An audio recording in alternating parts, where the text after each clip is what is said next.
LBC, I'm Clive Bull, the Property Hour, and Kate Faulkner and Linda Clark are here. If you have a question, then call us now, 0345 6060 973. Now, thanks to Direct Line Landlord Insurance, today we're discussing the pros and cons of buying and letting a new build versus an existing property. And with us to talk about this is Kate Faulkner, Managing Director of propertychecklists.co.uk. So, Kate, what are the main differences between buying and letting, old versus new? So the biggest difference that everybody will probably know about is that when you buy a new build, everything's brand new and shiny, and as a result of that, it tends to have a premium price. That could be anything from 10 to 20% higher than perhaps the existing home. So what you've got to consider, though, is because everything is brand new and shiny, it's all been built to today's specifications, which tend to be a lot higher. If you compare that to a terraced house, which is 100 years old, the maintenance that you have over the period of time that you're a landlord, 15, 20, maybe even 25 years, is likely to be a lot less. So those are the kind of two biggest differences that you've got to think about. You've got an initial outlay to start off with versus the annual outlay with regards to keeping that property well maintained and legally let to your tenants. So what would you say are the key things people need to look out for then when they're trying to make that decision, they're looking around at properties? Sure. So you've really got to see this from an investment. You can't look at the price that you pay today and the rent that you get in. You've got to look at this over, say you want to hold it for in the next 20 years.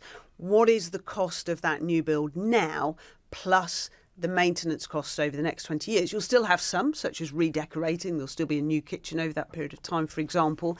But you could, say, take a new build, which is £200,000, and you could look at an existing home, £160,000. Two things there. You may have to pay something like £50,000 over the next 20 years to keep that existing home upgraded and legally let, whereas you may not have to spend anything like that on the new build. So when you look at it initially, existing home looks great, but actually over the time period, the new build looks better. That looks a lot better. Also, tenants tend to pay a good 10% more typically rent as well. So you're likely to have a higher income and lower costs when you buy a new build. So the important thing is to look at this over a period of time, not just the initial outlay. What about mortgages? Are there implications there? Yes, there definitely are. So in actual fact, it's really important when you're doing a buy-to-let anyway, but particularly if you're looking at new build versus an existing property. So some lenders will love to lend on properties that are virtually falling over, whereas some won't touch it with a barge pole. Others love to lend on shiny new builds, whereas some don't particularly like to lend on them because of the premium cost involved. And as a result of that, you need to really go to a broker to make sure you've got the choice. One thing to be aware of is that lenders aren't particularly keen anymore, it used to be in the old days, on lending on what we call off-plan properties. So if it hasn't been built yet, they might not even accept your offer if it requires a mortgage. And bearing in mind, as a buyer, you might put down your deposit.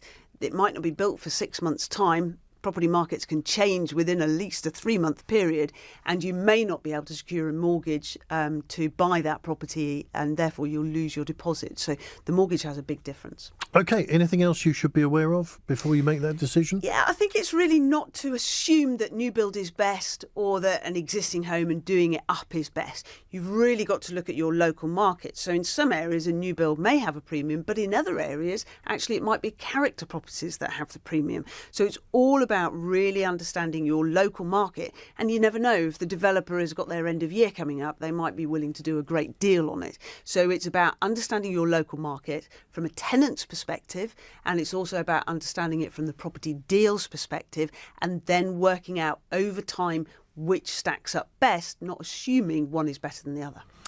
OK, thank you, Kate. And thanks to Direct Line Landlord Insurance. And for more information and for the chance to win a home cinema system, go to lbc.co.uk.